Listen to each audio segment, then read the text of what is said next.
Hey everybody, it's time for the weekly news recap to the 19th to the 25th of August 2024 Gamescom edition, I guess. This is a lot of Gamescom shit. Alright, starting off with Gamescom opening night live.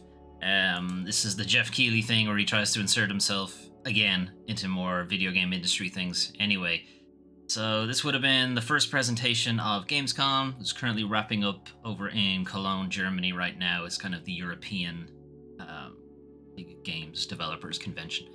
Anyway, starting off, so these are some of the trailers and games that were shown off during opening night live. So Borderlands 4 is a thing. Everyone tried to be shocked about that.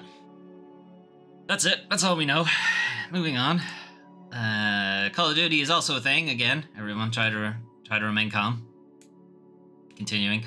Goat Simulator 1 is getting a remaster.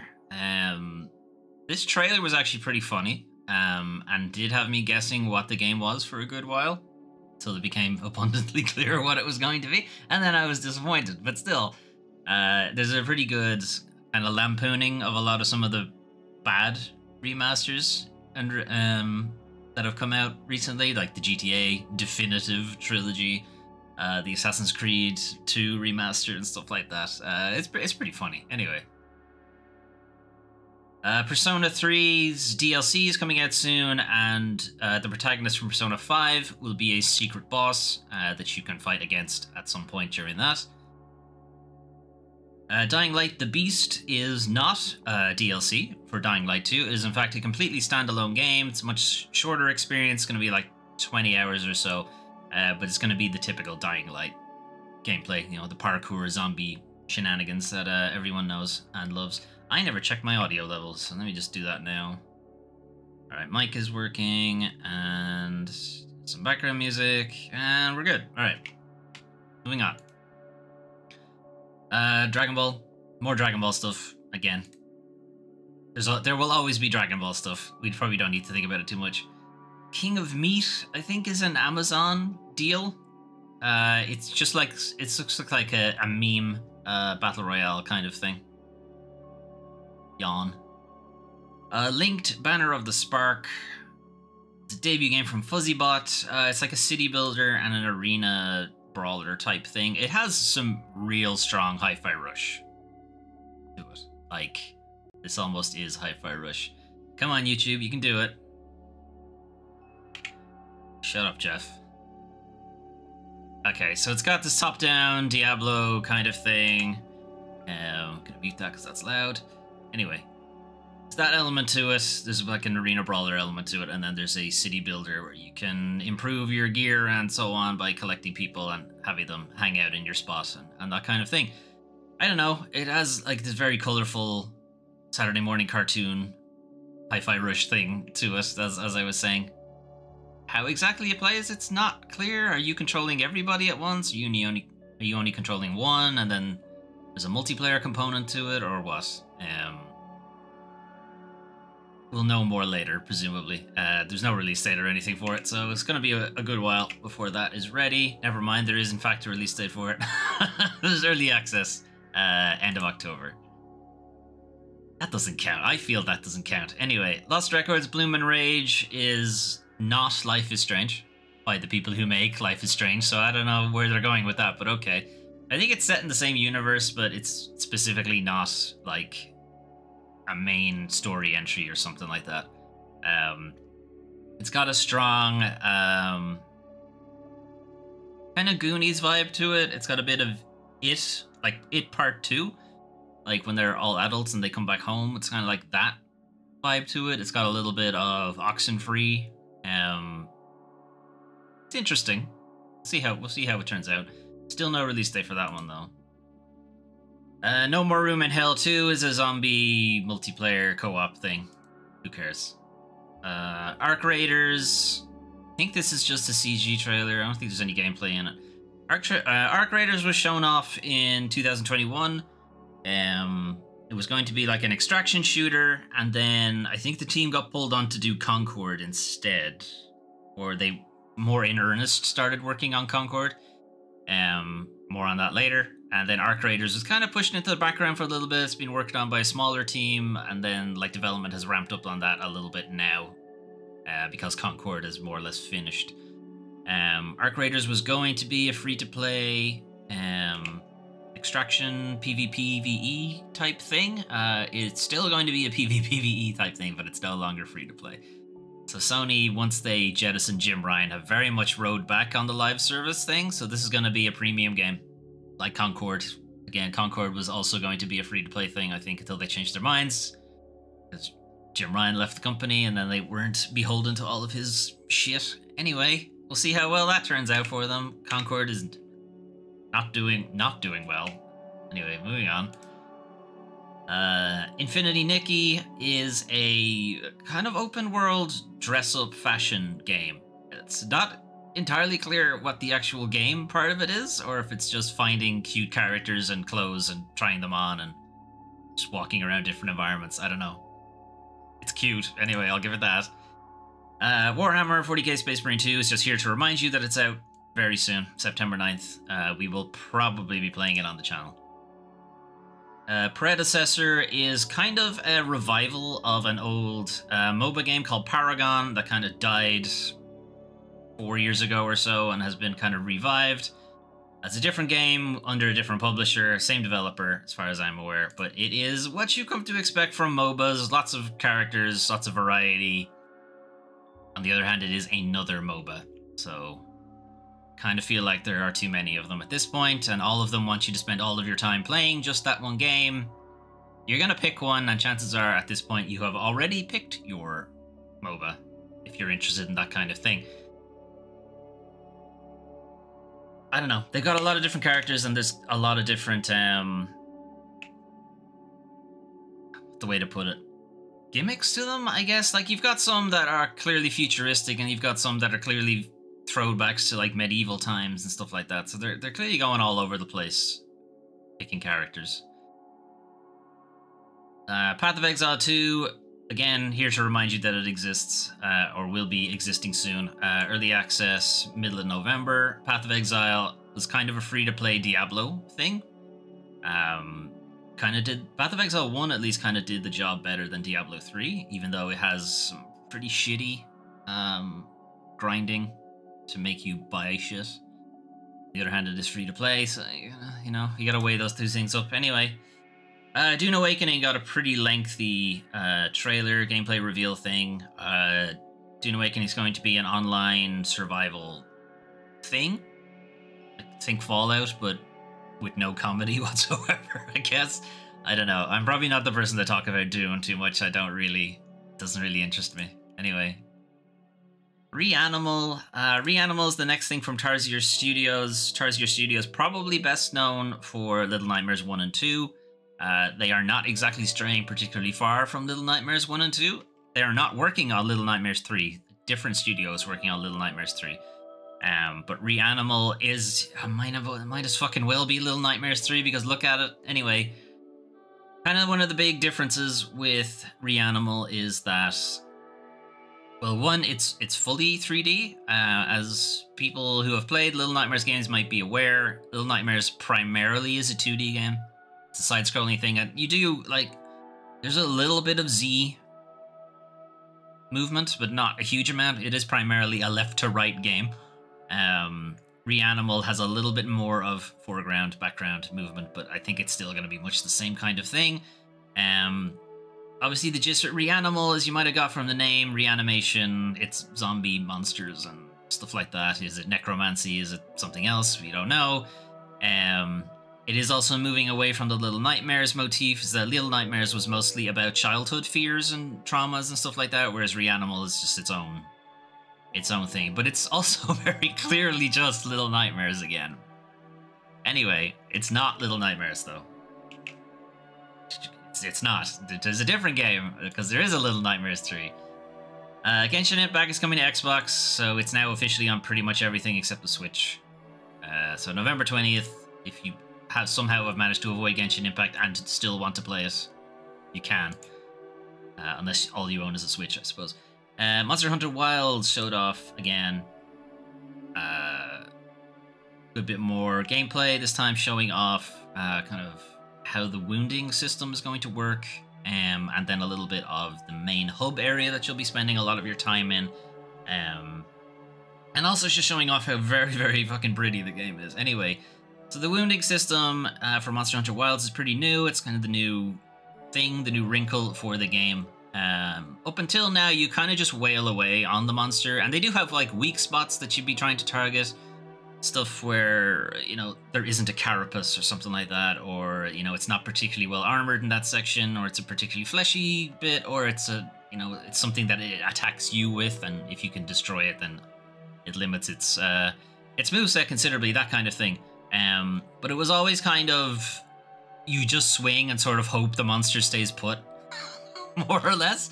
The wounding mechanic is a little bit different in that you can like slow down time and very much specifically target what you want to hit. And for people who have played Monster Hunter a lot, you'll probably know what you're wanting to hit. You're probably wanting to hit the tail mostly more than anything, because that's where all the good resources are, and it's very difficult to hit just in regular combat because the monster is typically facing you, so it's hard to actually hit its tail when you want to. On top of that, when you have wounded the creature, additional strikes on that wound will open it up further, causing further damage, bleed over time, that kind of thing. So it's a pretty interesting new mechanic that they're adding to Monster Hunter. From what I've read from the previews, they've also stripped out a few of the older, lesser used mechanics, stuff from like the early games that have largely just been absorbed. They're just not really called out as mechanics anymore. They're just part of the game, really, more than anything else. Anyway, a lot more to still come about Monster Hunter Wilds. I don't think it has a release date yet. It is next year at some point. And yes, I'm aware that we're still sort of somewhat playing Monster Hunter World on the channel. I just haven't fucking gotten around to play it in ages. That is my plan for the rest of the day, though, is that I'm going to play that. Anyway.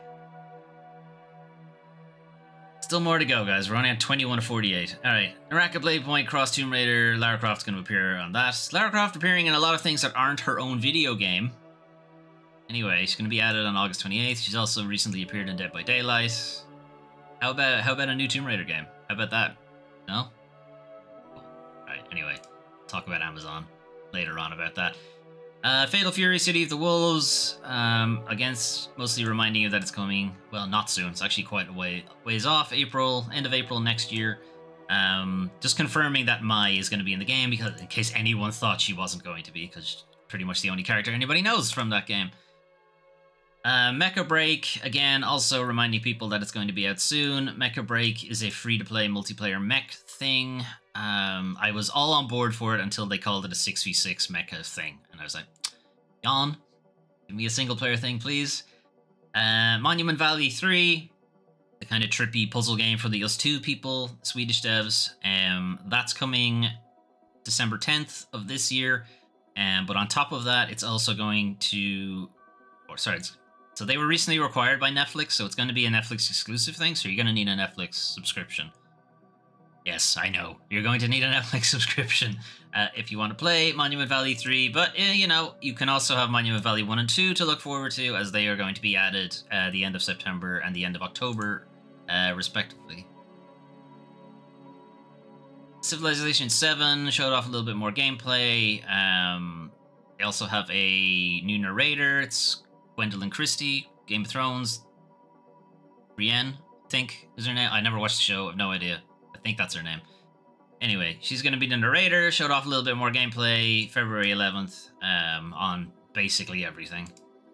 And there will be there has already been a deeper gameplay showcase, which was after Opening Night Live. If you want to check that out, there's a fairly lengthy trailer for that as well. Starfield has this 4x4 Jeep thing has been added. The Rev 8 was added on that night, so it's already there. If you're already on the game, it was a free update. It's waiting for you. There have also been a ton of mods made for it already, so already it's been turned into the Warthog from Halo and the Mako from Mass Effect and a bunch of other things. Also reminding people that Shattered Space, the DLC that actually looks pretty good. It's kind of made me want to actually play the game. Because it has a really strong horror vibe to it. Anyway, that's out the end of September. Marvel Rivals has added 2 new characters, even though I don't think the game is even out yet, but whatever. It's added 2 more characters. Captain America and the Winter Soldier have both been added. The game itself will be out December 6th. Marvel Rivals is an Overwatch clone, more or less. Secret Level is a bit of a weird one, so I'll play the trailer for it, I suppose. So Secret Level is not a game. It is a Amazon anthology series, Amazon TV anthology series that is going to take a look at some video game universes and tell kind of like mini stories within them. And this is from the guys behind a lot of the video game trailers that you know, like the ones you remember, like the really high quality, really cool, action-packed ones. Blur Studios. This is kind of what they've been working on for a while. So they're going to be taking a look at a bunch of different video games series and telling some stories in those universes. So you probably recognized a few of them already. Sifu is in there, Warhammer 40k is in there, God of War is in there at some point. There's a dragon, not sure which dragon it is, but it's in there. Armored Core I think was in there as well, Mega Man. There's a lot of games in there. Anyway, it's not a video game, which is why I said, you know, a little bit weird and maybe doesn't exactly fit into my deal. Mega Man looks fucking weird. Anyway, we'll see how that works out for them. I don't think it has like a launch day or anything like that, but there's a lot of games in there. I'm sure you can have a little bit of fun just trying to figure out which one of them are. And then I'm sure some publication somewhere has listed all of them. Anyway, Age of Mythology is a remaster of the original Age of Mythology Retold. Beginning of next month, September 4th. PC, I think, only. Towerborn is hitting early access. It's a kind of like... what the fuck is that game called? Castle Crashers, a little bit, but like more high fidelity graphics, kind of, is the vibe I got from Towerborn. I'm skipping through these a lot, I know, because there's so many. And look at the tabs, guys. I've got a lot to get through. Alright, I'm just going to go fast. Delta Force Hawk Ops is essentially Battlefield before Battlefield is ready. It's going to be at the Steam Next Fest in October. And then there'll be early access at some stage before the end of the year. Kingdom Come Deliverance recently was delayed into next year, February 11th. There'll be a longer gameplay segment thing on August 21st. You're looking at today's date, that's already happened, so you can check that out yourselves. The vibe I got from it was it's essentially the step up that was from Witcher 1 to Witcher 2, which is fairly significant. A lot less jank, better streamlined, smoother experience, because clearly they have money now, basically. Whereas when The Witcher 1 was made, they very much did not have money. Anyway, Zenless Zone Zero and Honkai Star Rail, the other games that are not Genshin Impact but are made by the same developer, have various updates. Zenless Zone Zero is getting a new area, and Honkai Star Rail has some kind of event happening. There's some event happening in Q3 of 2025. That can't be right. Why would they be? That's so far away.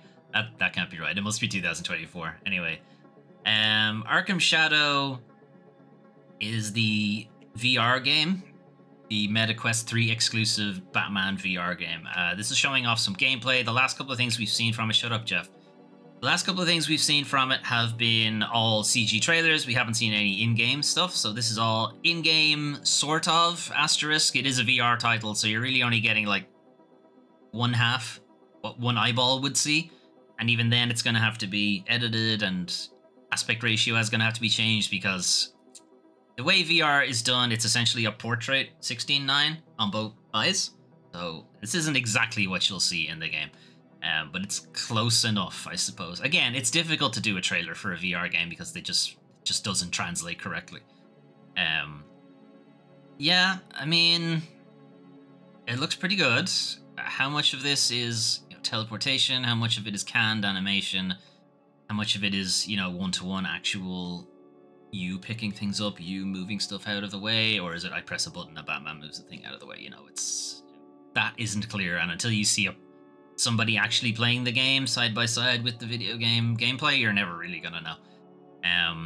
The fact that it's a MetaQuest exclusive is pretty much precludes it from me playing it at all, because I'm not giving Facebook any money, so that's the end of that. If it does end up coming to PC at some point, sure, we'll look into it. But until then, I'll have to be content to just watch somebody play it. Anyway. It's going to be launching in October at some point. No specific date in October, but they're not going to give a date, then it's probably late October, would be my guess. Hey, remember when I said Little Nightmares 3 was a thing? It's a thing. I told you. Anyway, it's not being worked on by Tarsier Studios. They're working on Reanimal. Different developer. I don't know who has been given Little Nightmares 3. I don't remember. I used to know, but I don't remember now. Bandai Namco's the publisher. I don't know who the studio is. Anyway, Little Nightmares 3, 2 new characters. So you're not playing Mono or Seven from Little Nightmares 1 or 2. You're playing 2 new characters whose names I forget. Crow is one of them, and I don't remember who the Pigtails character's name. Actually, Rook, I think, is the Crow's name. Pigtail character, I don't remember. So Little Nightmares 2 has a little bit more of an It Takes Two vibe to it. So what I mean by that is both characters kind of have different skills available to them. The Pigtail character has a big wrench, and they can, like, as you can see there, like rotating things. They also do like melee combat. They can smack things really hard and stuff like that. And the Crow Mask character has a bow and arrow, so they're for more range things or shooting switches that are far away or stuff like that. So there's a bit of tandem action, which would lean pretty well into like 2-player co-op. How that works single player, not entirely sure. It's not clear if you swap between characters or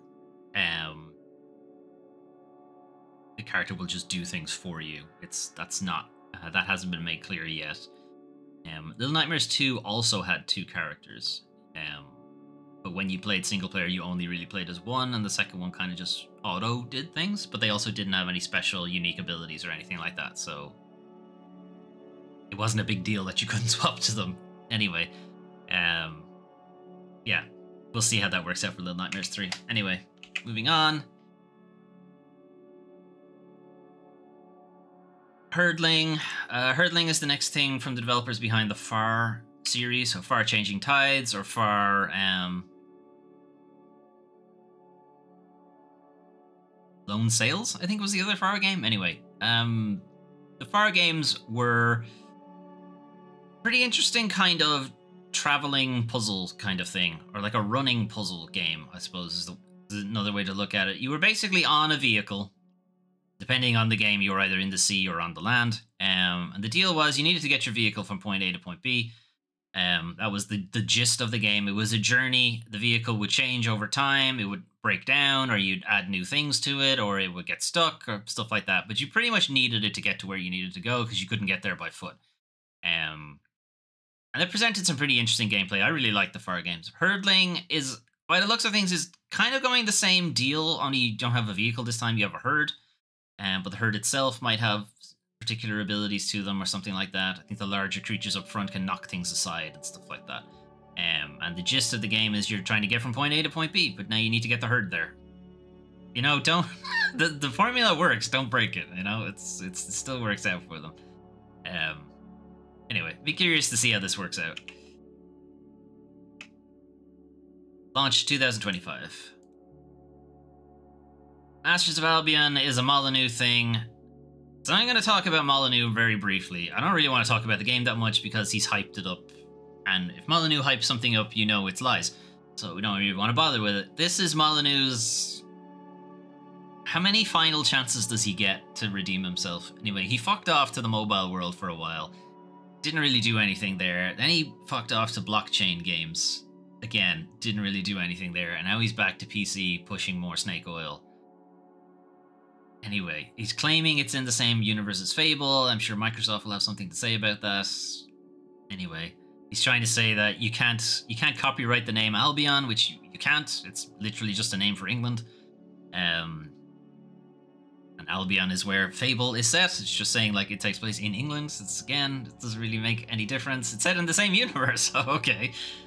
It doesn't mean anything. Anyway, Masters of Albion is essentially a blend of a lot of other games Molyneux has worked on. Black and White, Goddess, Proteus. No, not Proteus.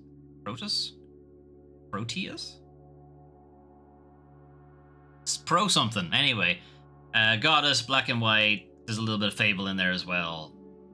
God games in general, management things, and apparently you can design literally every single aspect of the game, which no, you can't. Stop lying, Molyneux. Anyway, shouldn't even give him time to breathe. Don't know what Jeff was doing. Anyway, speaking of don't know what people are doing, Squid Game is getting another game that seems to completely forget what the whole premise of Squid Game was in the first place, and that it's a bad thing. They're making the Torment Nexus again, guys. Anyway, it'll be on the Netflix app soon. I don't know what you guys are doing. Anyway, Unknown 9 Awakening has a live-action trailer. It's a bit weird, but it does have a release date now. Middle of October, so middle of... I was going to say it's next month, but it's not. This month's August. I think I've said that a few times now. Arena Breakout Infinite has possibly the worst name I've ever heard, but anyway, it's a squad-based shooter thing. Who cares? It's in early access. There's about 4 million of them at this point. Blizzard came by to talk about a lot of their different games. World of Warcraft has a new announcement thing. I don't know. Overwatch 2, try to get people jazzed up to it, has a Warcraft crossover. Like, there's going to be some skins based off Warcraft things. They showed off one for Widowmaker.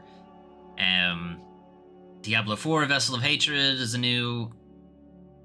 Not sure if it's an expansion or just like a seasonal thing. I think it's an expansion. One of the more interesting things for Vessel of Hatred is the Mercenary Companions stuff. Up until now, if you were playing the game solo, you couldn't really take on some of the bigger group activities because you would need to group up. And if you're like me, you hate other people in video games, so that was kind of... couldn't really do it. You could try to solo it, but it would be pretty hard. The Mercenary Companions thing is essentially an NPC party for you. You can hire them, and then you can start doing some of the stuff that requires multiple people. Anyway, moving on. First Berserker Kazan showed off a little bit more gameplay. It's going to be launching some stage early in 2025. There is a beta going to be happening October, second half of October. Alright, History Untold looks like every other strategy game you've ever seen. In fact, I think they say that. Yeah. These strategy games are starting to blend together. This is also the reason why strategy games don't really interest me, because they all look like the same game. Anyway, if you can tell them apart, this game is launching end of next month. Dark and Darker Mobile is a rogue PvPvE multiplayer medieval thing, but this time on mobile. No idea of what the game actually looks like, because this is all CG. Does it actually look like that? Fuck, it doesn't. Flowtopia, for some reason, doesn't have a trailer in the Kotaku article. Anyway, Flowtopia is kind of Animal Crossing, but with floating kind of islands. And it's a little bit slapstick, because you get like people like struck by lightning and stuff like that, but I'm not sure if it exactly how, friendly and cozy it is. And then kind of wrapping up with some of the bigger things. So Indiana Jones and the Great Circle allegedly showed off gameplay. Citation needed, but apparently this is gameplay. I don't think so. They might have showed off how they got the gameplay. I don't know. It still feels kind of heavily scripted to me. But anyway. The bigger news for this is it has a release date. It's December 9th for Xbox and PC. But kind of also something that we were expecting. It was rumored for a while. It is going to be coming to PlayStation as well. It won't be coming to PlayStation same time. It will be out 2025, Q1, some point. February, be my guess. And then there's been a little bit of umbrage taken about is coming to PS5, as you might imagine, from Xbox platform warriors and what have you. We'll talk a little bit about that later in the industry bullshit segment, but yeah, it has not gone unnoticed. Anyway, Indie, December 9th, and then the last game shown off during opening night live of Gamescom, Mafia: The Old Country. So this would technically be Mafia 4, I guess, but I don't think they're calling it Mafia 4 because they don't want to remind you that Mafia 3 exists, probably. This is entirely CG, allegedly in-engine, but potentially, who knows. Probably a thing to look at here is that it's specifically not Mafia 3. Like, they are going back to the Mafia, La Cosa Nostra, the mob kind of thing. Mafia 3 was not that at all. It's debatable why they even called it Mafia, to be honest, because it was very much a GTA clone. Yeah, we don't know anything. It appears to be set in Sicily. That's kind of all we really got going for it. Otherwise, there's not much to be said about the trailer, just that the game seems to exist. Anyway, no release dates or anything like that. And I am going to just roll this back to the start so I don't have to do that later. Anyway, moving on. That wasn't all from Gamescom, though.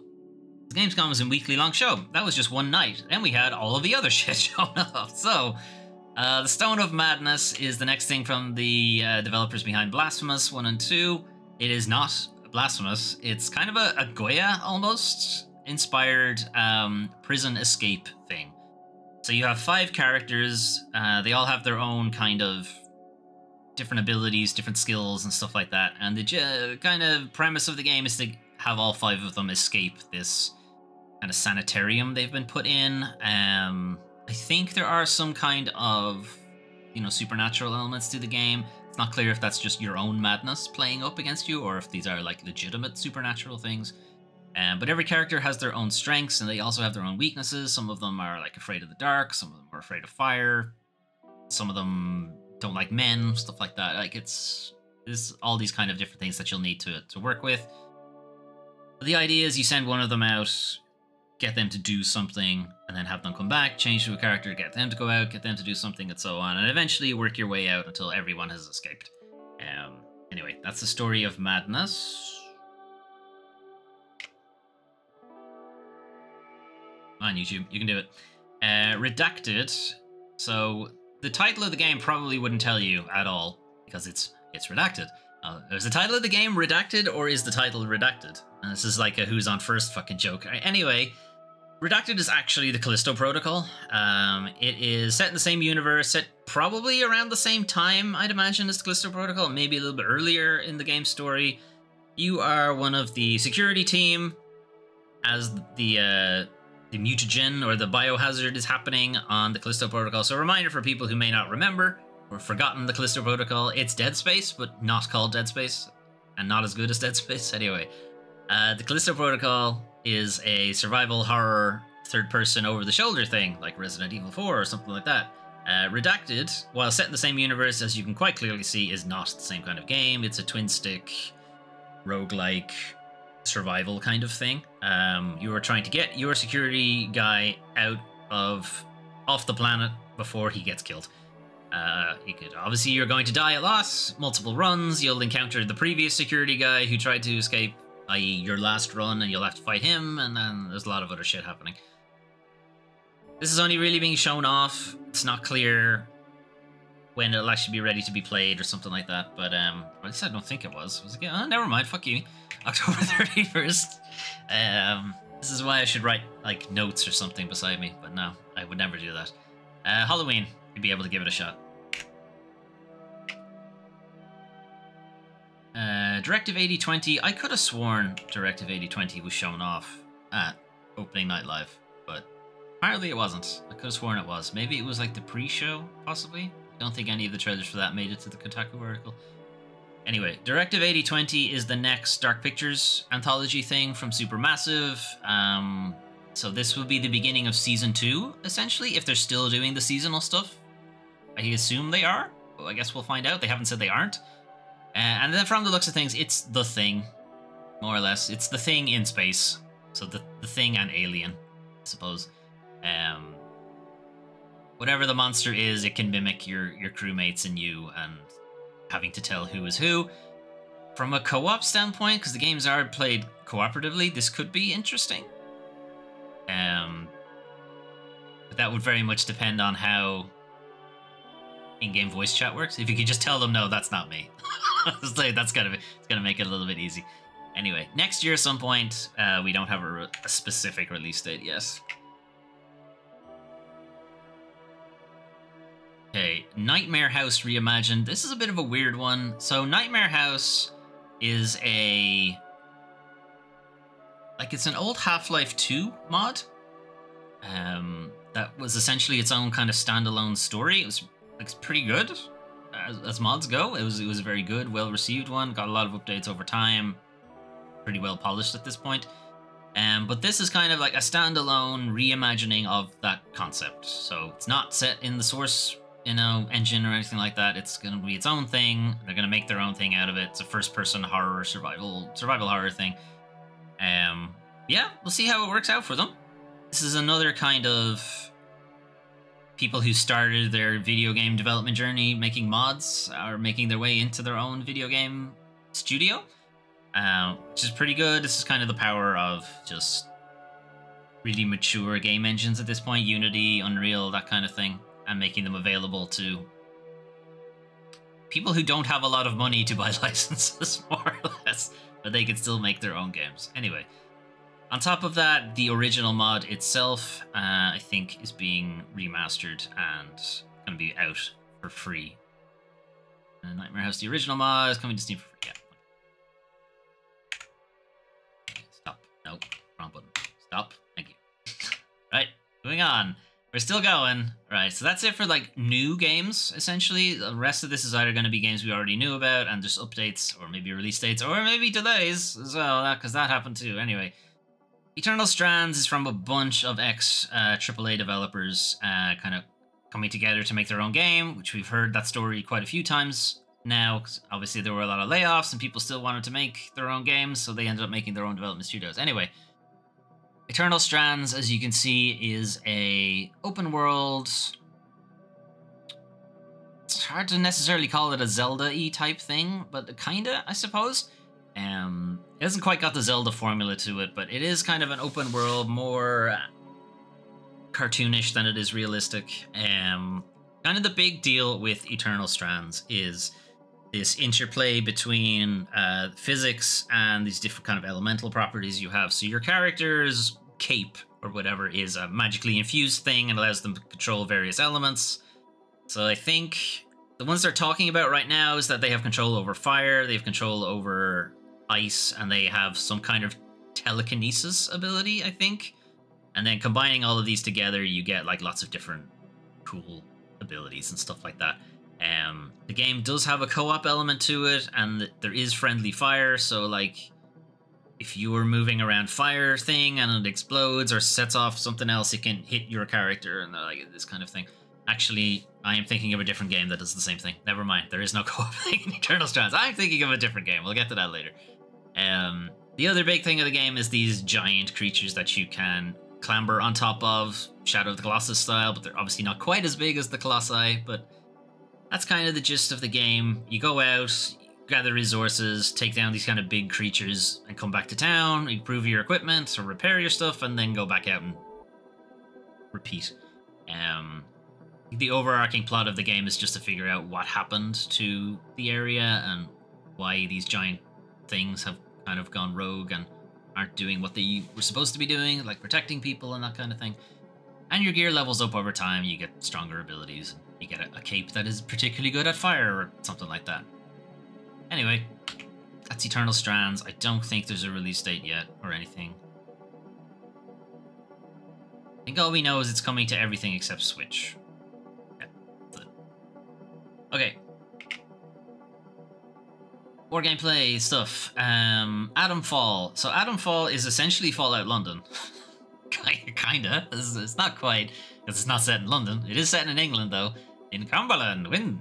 Windscale. So Windscale is this atom station. Specifically not a nuclear-powered station. It's an atom station. Whatever that means. I guess there's a difference. And it blows up. The area around it is quarantined. They've been quarantined for a number of years now. I think the general gist of it is that society here has largely stayed the same, whereas the outside world has kind of moved on, I guess, but you've all been stuck here for a while, and then Atomfall is, what are they really hiding from us? What's really going on? Why aren't they lifting the quarantine? Gameplay-wise, though, it is a first-person shooter type thing, or first-person explorer type thing. Previews that I've seen from various outlets have likened it to a bit of a Stalker type. Having not played Stalker, I can't really say whether I agree, but yeah, sure. I know Stalker's a first-person wasteland kind of thing, so Probably makes sense. And then you've got a couple of like UK stuff, or England specific things. These kind of bandit guys and like the Wicker Man and various other things. Isla's ghouls, you know, fairly typical of England. Anyway, Adamfall next year, some stage. Everything again except the Switch, I think. Probably tell us here in a second. No, it won't because I skipped it. Yep, everything except the Switch and also Game Pass. Right. Moving on. Alright, then we got a barrage of release dates. So Kill Knight, we played this during Steam Next Fest, or at least I did. I don't know if I played it on stream or not. I think I did. So Kill Knight is a twin-stick isometric thing. You are plummeting into the depths of hell to kill the last angel, who is, of course, the devil. Anyway, it's your plan. It is a very fast, very difficult twin-stick shooter. You got a lot of different abilities. You are mostly guns. But you are a kill knight, so you are there you are a sword wielding guy as well. So the sword is mostly like an overpowered attack that you can't do too often, but it has like a really wide arc to it and hits a lot of enemies, but it is incredibly slow. The deal is you wouldn't really be using it too much. You're going to be using the gun a lot, the gun and the shotgun. That's what the demo, at least, that was kind of the thing you used the most. Lots of different loadouts. You're going to be dying a lot. It's a roguelite as far as I'm aware, so keep that in mind. Anyway, I thought it was a really cool demo. I think September is its release date. Skip ahead a little bit. Any second now. No, never mind. Well, almost. October 3rd for Kill Knight. Spirit of the Samurai. We saw this at the Game Awards, I think, in 2023, I think. Then I think it was shown off again Summer Games Fest. This is probably the biggest gameplay segment we've seen of it for a while. So you can see it's a kind of stop motion model work vibe to it. You play as 3 different characters. There's Cass, obviously the samurai itself, and then this Kodama, who I think has undergone a bit of a design change because they looked really fucking freaky the first time we saw them, and they seem to have toned that down a little bit.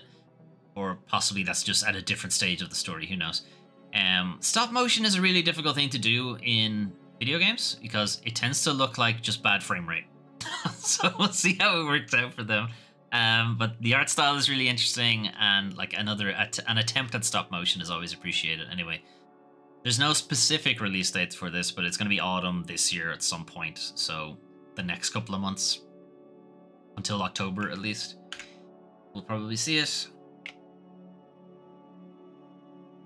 Caravan Sandwich was another Steam Next Fest thing for the most recent one. This is kind of an exploratory thing. I think the gist of the game is you land on this this planet. You are formerly from a fairly sheltered, fairly like state-of-the-art like space station, and you're brought down to this decidedly not state-of-the-art planet to look for a family. I think it's a family. I'm gonna say family member. I think it's your dad, but I'm not sure. Don't quite remember from the demo if it was your dad or your mom or something. Anyway, you're down here to find them. Shenanigans. General gist of the game is you go out in your caravan looking for various resources, trying to find your way to get from point A to point B, discovering that there are things in the way, and you'll need to travel around the local area to try to fix things and improve your signal and these kind of things. It's a fairly laid-back kind of game. At least from the demo it was. Anyway, September 12th for that. Moving on. Post-Trauma. Post-Trauma we've seen a few times now. It has a really cool look to it. So the deal with Post-Trauma is you are playing I think a maintenance worker in like a railway line or train station or something like that, and like you've stayed past your shift or slept out or something, and you've ended up in Silent Hill for some reason. Let's just say it's Silent Hill because that's effectively what's going on. You're in some sort of weird hell dimension.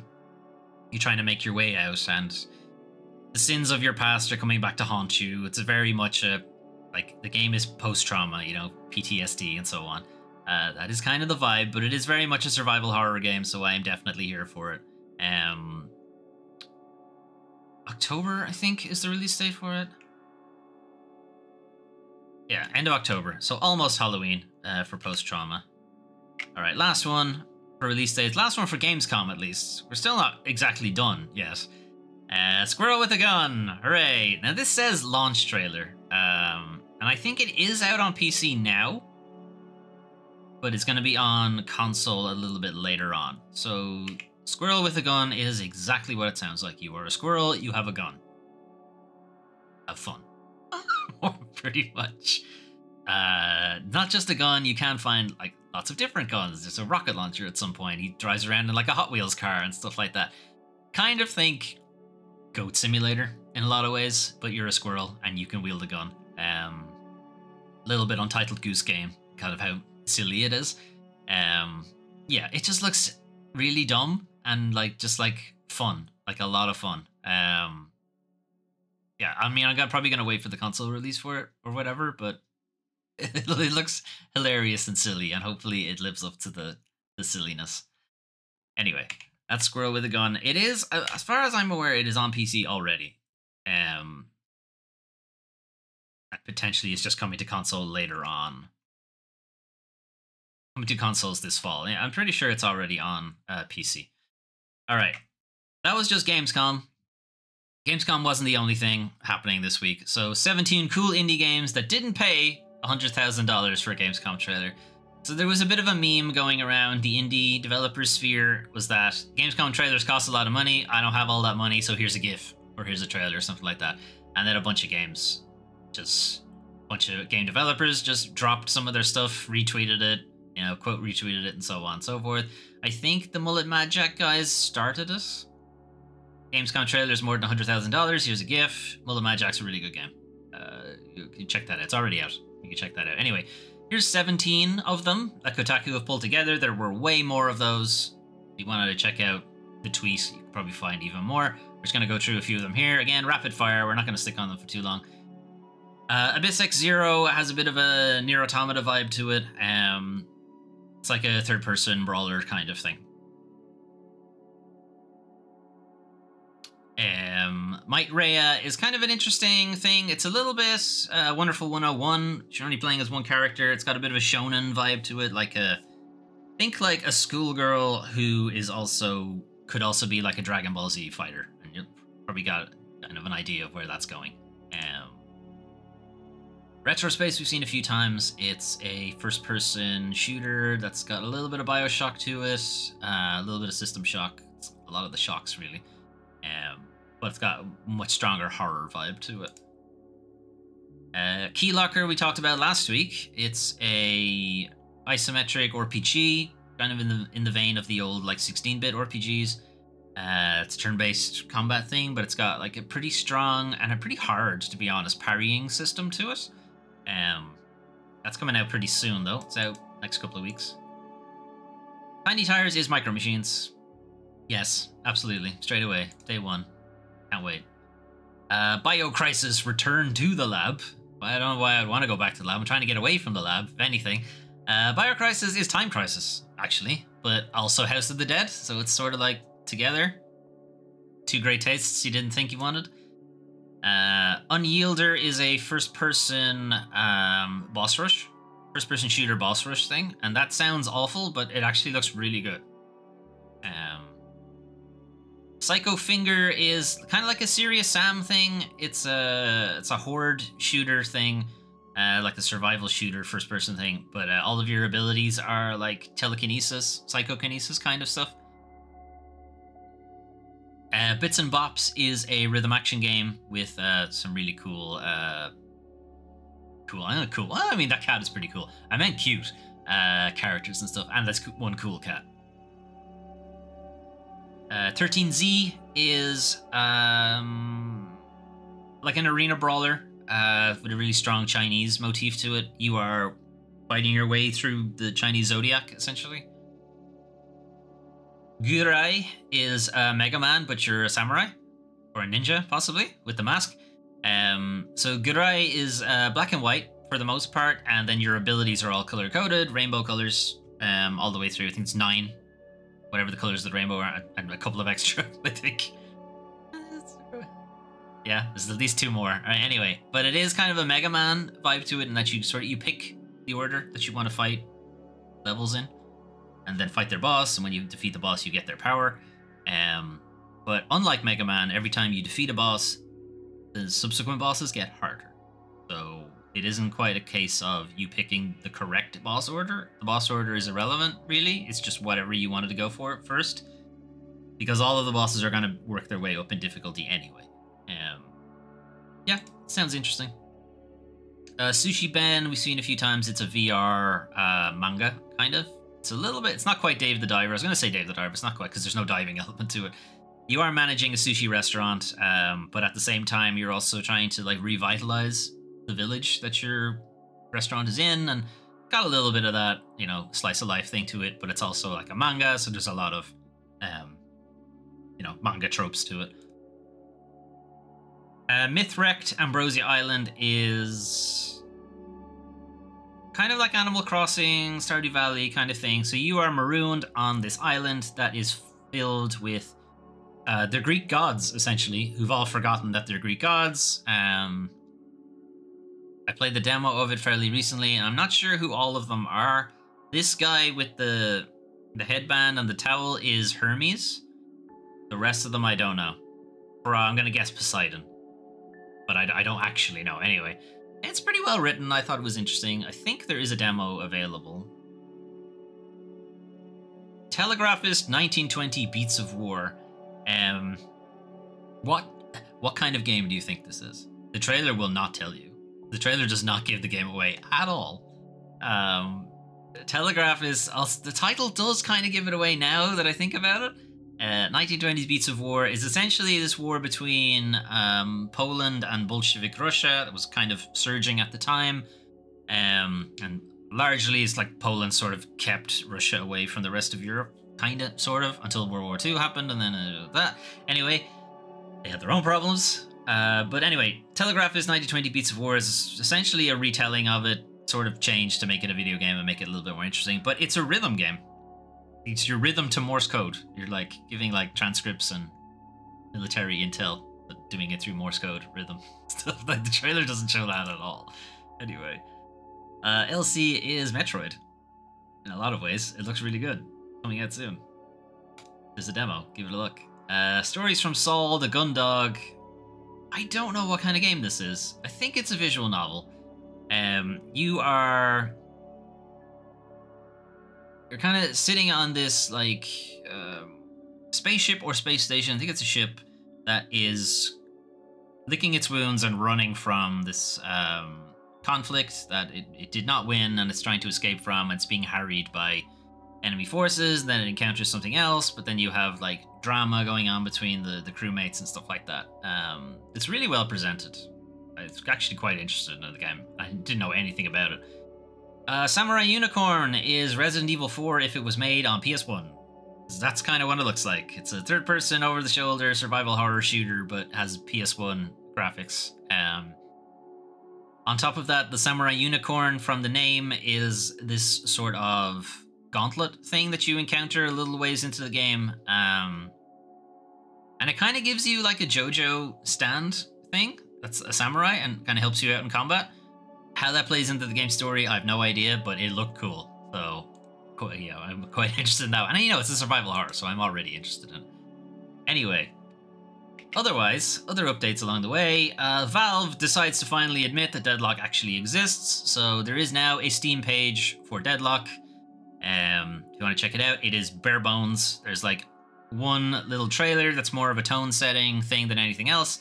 They're quick to point out that everything is placeholder, art isn't final, such and such and such. I think this is them mostly having seen all of the shit that came out about their not NDA, and everyone kind of knows the game exists now. You might as well just come clean, and this is them coming clean in the absolute barest effort possible they could do. Anyway, the development team is now lifting the rules for public conversations about Deadlock, so people can stream it, you can have community websites, there can be discords about it, and so on.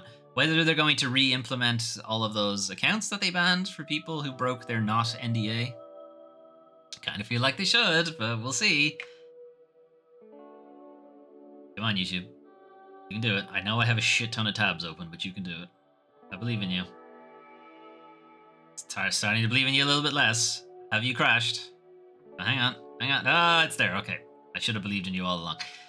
Right, Inzoi. Another thing from Crafton. So Crafton already have Redacted on the way pretty soon. Inzoi is Crafton's attempt at The Sims. So Crafton, we've heard a little bit about more. The thing they're probably best known for is PUBG. Players Unknown Battlegrounds. They bought it. Essentially, they didn't really help with development. They're helping with it now, but not at the beginning. Then Callisto Protocol, that did okay, but probably didn't do well enough for them. Redacted they have coming out soon, which is based on Callisto Protocol. And then Inzoi is The Sims. So this is showing off a little bit of the gameplay. As you can see, the frame rate is atrocious. This probably has to do with how high fidelity they're trying to go with all of this. They are trying to directly compete with The Sims. There's a little bit of a change in that they are kind of simulating the entire community. And I know The Sims sort of does that, but it's largely kind of kept in the background. Whereas in Inzoi, they're trying to make it a little bit more of a focal point. They're kind of going big into the idea that, you know, you don't always necessarily have control over everything that happens. You know, there are going to be random things that happen to you. If you've ever played Sims and didn't cheat, you probably know what I'm talking about. Just shit happens and you have to deal with it in the Sims games. And in large part, that's kind of what makes them fun. That's the idea with Inzoi. Obviously, they're going pretty heavy into the character customization stuff here, or the Zoi customization, as I suppose I should call it. I'm going to skip ahead to what's more gameplay stuff. You know, building out your house and setting out the environments. You have control over the whole community as well. I don't believe you make like every character. I think a lot of them are just generated as you play the game. But if you want to, I think you can go all the way in and like customize everything. Just make an entire clone village if you want. Everybody looks the exact same. You can't tell who's who.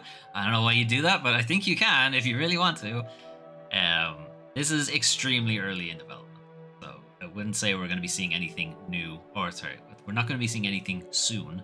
What I wanted to say.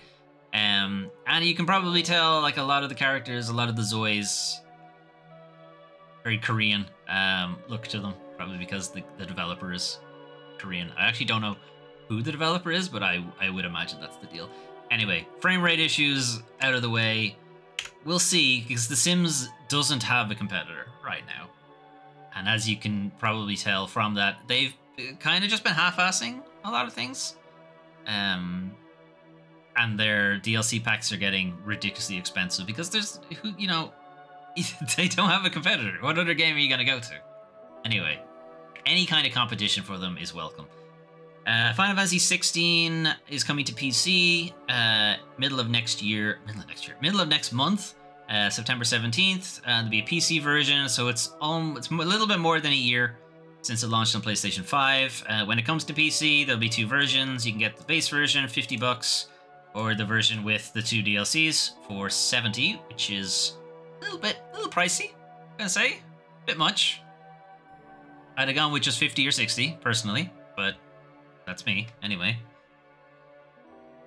I thought it was good. If you haven't played it, I would encourage it. You like the Final Fantasy series. Okay, getting into the delays. Bloodlines 2 has been delayed. Not exactly a shock, because Paradox are involved, and they're just fucking delaying everything at this point. Anyway, this was a dev diary that the Bloodlines 2 people do very often in the Chinese room. Anyway, it's been delayed into next year. First half of 2025 is all they're going to say. So we don't know exactly when in 2025, but it has been pushed out. It was going to be the end of this year, so it's a fairly significant delay. Anyway, this dev diary doesn't go into too much. It's mostly just soz. We have to delay the game.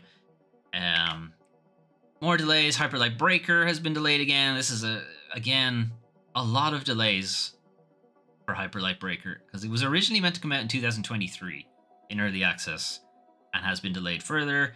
After much evaluation and many conversations with our publisher, we've decided that we just need a little more time to get the gameplay experience polished to our standards. We're now looking at early access launch date of very early next year instead.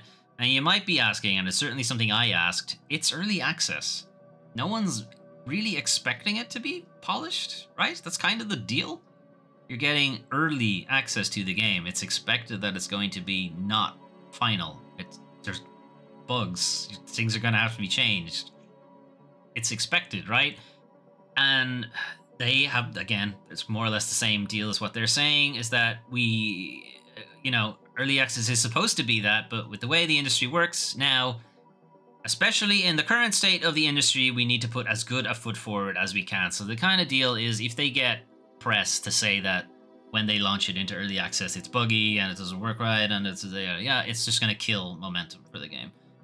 So as much as early access should be seen as the game's not ready, you really shouldn't even report on it. Just say it's in early access and leave it at that. That's not how it works. The games industry is going to look at the game, it's going to dive into it, it's going to assume it's ready, it's going to treat it like it's ready, and so on. Or people will read into it and treat it that way. Basically, you have to think of early access as a soft launch of your game instead of just it's still in development thing. And that's kind of why you're seeing a lot of developers not go into early access or delay themselves going into early access really long time, because it is kind of the game is actually launched, is the way it's being treated now, instead of the way it was supposed to be treated as a sort of helping stone for the developer. Helping stone? Yeah, that's a good word. Stepping stone is what I wanted to say. Helping hand, stepping stone. Helping stone, stepping hand. Anyway, one further delay that I don't think a lot of you probably didn't even know about the game. Fantasy Life I, The Girl Who Steals Time, is a kind of Animal Crossing thing with time travel. I thought it was an interesting premise. Anyway, it was meant to be October 10th, but now it is, I don't know, eventually, some point, so that's worrying. There's like no date at all, so cool. This is by Level 5 Concept. Level 5 is going to have its own showcase kind of thing a little bit later in the year, so maybe they'll have some announcement about it there. Anyway, free Epic Games this week, so Redacted coming out pretty soon. You might want to get caught up on its story or its universe or whatever. So the Callisto Protocol is currently free on the Epic Games Store up until Thursday. So that's when the free games rotate. So if you want to check that out, it is, as I said, it's a third-person over-the-shoulder survival horror thing, kind of Dead Space, but just not called Dead Space. But Dead Space is better, is the better game. And then also a second free game, Gigantic Rampage Edition. So Gigantic was, I want to say a failed MOBA exactly, but when it came out originally, it was a free-to-play thing, 5v5 hero shooter type thing.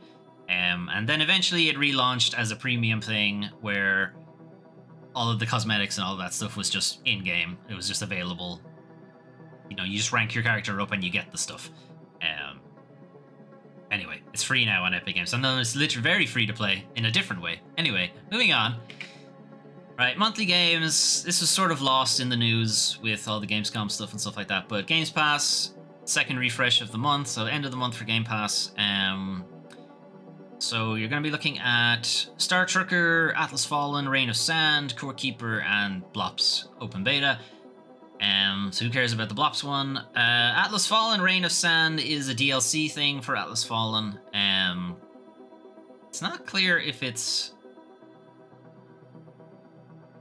Okay, so no, the core game is on Game Pass, and then the DLC will also be on Game Pass as well. I think it's the way it's going, because I think Reign of Sand is a free update anyway. So Atlas Fallen is coming to Game Pass. We played it a little bit on the channel. It's okay. That's what I'll say. It feels like a PS3 game. And I kind of mean that in a good way. It's not like trying to be a huge giant thing that has way too much stuff going on. It's a somewhat open world melee combat thing with some really large characters, really interesting combat system that relies heavily on momentum, but the more momentum you get, the more power you deal, but also the more damage you take. So there's like a trade-off between like going too hard too early and then you get annihilated and stuff like that. It's got a good trade-off, but otherwise there's not a whole lot talking about it. Core Keeper, Underground, Stardew Valley, in some ways. Star Trucker is I think gonna be a brand new release, and it is Euro Truck Simulator in space. Kinda. This is the deal with it. You're like a trucker. You're trucking but you're in space, and you have to deal with the fact that your ship can go up and down as well, or your truck can go up and down, I suppose. That will be next month, I think. Star Trucker, yeah, September 3rd. Whereas the other ones are either already out or out in like the next couple of days. Anyway, those are some of the games you can play soon. What if you wanted to play something right now? Well, you can play, if YouTube wants to cooperate, you can play Black Myth Wukong. And if you're looking at the Steam numbers, a lot of people are playing Black Myth Wukong. Anyway, so Black Myth Wukong is a sort of a Souls-y thing. It's a little bit more of a boss rush Souls thing more than anything else. Reviews I have seen of it is that it looks really nice. The gameplay is okay. That's what I've seen. I suppose it depends on the outlet you're checking out. It's gotten some other news in like industry stuff is that, you know, a lot of people are playing it. It's got a really high concurrent users over on Steam. And a lot of people are attributing that to, you know, oh, people are just sick of the woke and they just want games to just be games and what have you. And then the other people are like, this is a game that is heavy Chinese mythology. You don't really see very often. China are playing the shit out of this game. And I am kind of inclined to agree on that one, because that's really what's happening. It's extremely popular in China, put it that way. And games in general are extremely popular in China.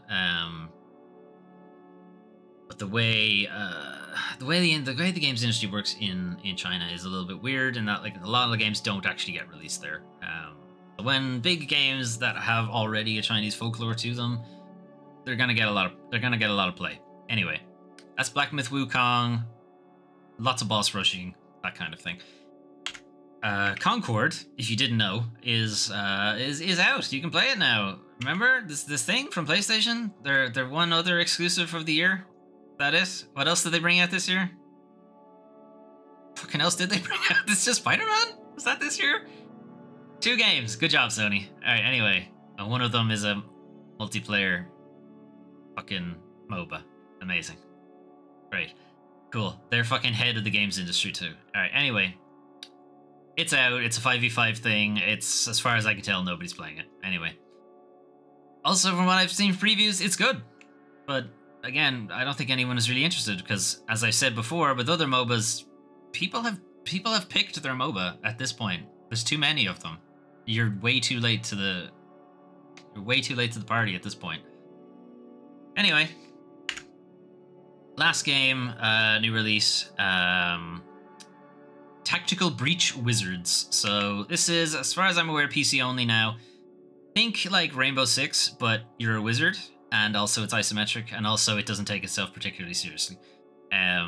So you're like, you know, weird tactics, Jason Bourne guys, but you're wizards. You have magical abilities, that kind of thing. Turn-based, tactics game, XCOM, but again, magic, but also guns. This is very strange. It's a very weird concept, but it works really well. Small bit that I've seen, at least. I haven't played it myself, but I've watched some gameplay, some streams, some previews. It seems like it's a lot of fun. Anyway, that's out now, PC only. Anyway, unfortunately though, it is now time to talk about the worst part of video games, the video game industry. So, when I was saying that there was a bit of a stink about the Indiana Jones coming to PS5 thing, so there's kind of 2 things at work here. One is that this is supposed to be an Xbox exclusive, and the Xbox diehards are like, boo-hoo. And then the other hand is that you said there was only gonna be, when they said that like Hi-Fi Rush, Sea of Thieves, Grounded, what was the 4th game? I don't remember. Some 4th game. I don't remember what it was now. Anyway, that they were coming to PS5 as kind of the exclusive things. At the time, they were asked, is Starfield one of them? Is Indiana Jones one of them? And Phil Spencer at the time said it's not one of the 4 games. And he's technically correct. It wasn't one of those 4 games. Indiana Jones is a 5th game. What's largely being seen is that this was Phil Spencer getting the Xbox diehards giving them the bad news, but not giving them too much bad news. Bad news to them is good news to Xbox. They get more money, but anyway. So anyway, he wasn't directly challenged about, you know, why Indiana Jones coming to PS5, etc., but you can read between the lines. We run a business. Xbox console players are as high this year as they've ever been. He later goes on to construe that as we have more players. But I would read that as in you haven't gotten any extra players. They're high now as they've ever been. Higher now than they've ever been. That would make more sense. That would mean you've gotten more people. As high now as they've ever been would mean you are plateaued. You're not getting any more people. And as such, you aren't making any money. That's how that reads to me. And that's how I think he meant it too. The bar is high for us in terms of the delivery we have to give back to the company, so that's Microsoft itself. Xbox is a separate division. Spent a shit ton of money acquiring developers, particularly Activision, $69 billion. Billion dollars. Microsoft it's gonna want to see a return on that because that was a big chunk of money. They want to see a return, and if they're not getting any new Xbox users, Xbox console sales have largely plateaued as well. They need to look for new revenue sources, and PC's not doing it. There's not enough, they're just not making enough money through PC game sales. They can't put these kind of games on Switch because it can't handle them. So, biggest player in the video game console market right now is PlayStation. So that's why it's on PlayStation. That's it. The only reason they're drip feeding it is because they want to still sort of have Game Pass sales going, because that still makes money for them. They still want some people to buy Xbox consoles. So they're not going to say like every game that we make from now on is going to be on PlayStation, because that's just going to make people buy PlayStation. And that is what's happening anyway, but you know, it would very much be shooting themselves in the foot. The last thing I'll say is that I think there's a lot of pressure on the industry. It's been growing for a long time, and now people are looking for ways to grow. When he says people here, he means Xbox. It's been growing for a long time. You did this to yourself. There is no reason for you to have acquired so many people. There was no reason for you to spend so much money acquiring Activision. It was not necessary. Growth at all costs is what is killing so many tech companies. You do not need to grow. It is okay to make as much money as you made last year, because you made a shit ton of money. You make $1 less than you did last year. The sky is falling. Anyway, the end result has to be better games that more people can play, and to do that, we have shut down studios that made games that people wanted to play. Good job, Phil. Good job. Anyway, they don't know what they're doing. Not that anybody was surprised. Speaking about they're not knowing what they're doing. Xbox confirms Game Pass shit. Game Pass is shit. Anyway, Game Pass tier standard will have to wait up to 12 months or more for first-party games to join it. So this is, again, kind of going into the details of how the Game Pass service is changing. Reminder, considerable changes made last month, I think, or announced at least, for Game Pass, in that one, the price is going up, and two, first-party titles will not be launching day one on Game Pass Standard, at least. If you want to buy Game Pass Ultimate, you will get them. If you continue on Game Pass Standard, not only are you now going to have to pay more, you are getting less, because you're not getting those first-party titles anymore. At least not for minimum a year. Should remind you, Indiana Jones is coming out less than 3 months on PS5. This Game Pass deal not sounding really great right now, is it? Unless, of course, you want to push up the price and buy that Game Pass Ultimate, which is a full $10 extra per month. Yeah, it's good. It's not good. It's not good. Speaking of not good, and Microsoft continuing. Nightmare porting process drove Hawk developer Blingame to cancel Xbox version. Those are some weird words. Anyway, so this is news that Hawk I don't know what kind of game Hawk is. I've never even actually heard of it, but they were planning an Xbox Series X and S version port of its 2022 game, and they've just had to cancel it because getting it ported has been a bureaucratic nightmare with Microsoft. We spent over 14 months trying to bring the game to Microsoft's consoles, and too many bugs in Microsoft Partner Center has just made it so that we're just not going to bother. It's costing us too much money, it's costing us too much time and effort, we're moving on. The author here, Justin Carter, points out something that Baldur's Gate 3 also had some similar issues with Xbox Series X and S ports. It's not quite the same thing. The issue Baldur's Gate 3 had was with the Xbox Series S specifically, and it was that they couldn't do feature parity with the Xbox Series X and the Xbox Series S. Baldur's Gate 3 has split-screen co-op. They couldn't do that with Series S because they just didn't have the horsepower to do it. And because Microsoft have a policy in place and that there has to be feature parity, fidelity parity, not necessarily. Like you can have a slower running, you can have a 30 FPS version on Series S instead, but the features of the game still have to be the same. You can't cut out levels or stuff like that. So one of the features being split screen co-op, you couldn't cut that out of the Series S one because it wasn't capable of it. So there's a big rigmarole about whether or not there was going to be an Xbox Series at all version of Baldur's Gate 3.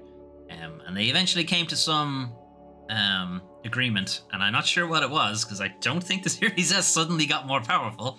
I do think it just doesn't have it. It just doesn't have split screen co-op on the Series S, and they just don't talk about it. Anyway, it's a little bit different on Bling Games thing because this is actually more of a red tape issue, or more specifically, bugs eating the red tape. Again, I don't know. This metaphor is getting a bit strained. Anyway, bugs stopped it from registering on the Microsoft Partners Center thing. Issues with the support system made requesting help impossible. We informed ID at Xbox about our predicament. ID at Xbox is like the indie partner liaison thing for Xbox. But they were powerless to help us. Apparently it falls outside of their scope of responsibility, and it seems to be a Microsoft issue. Powerless to help you. We are literally the thing set up by the company to help indie developers, and they are powerless to help them within their own company. Okay. Cool story.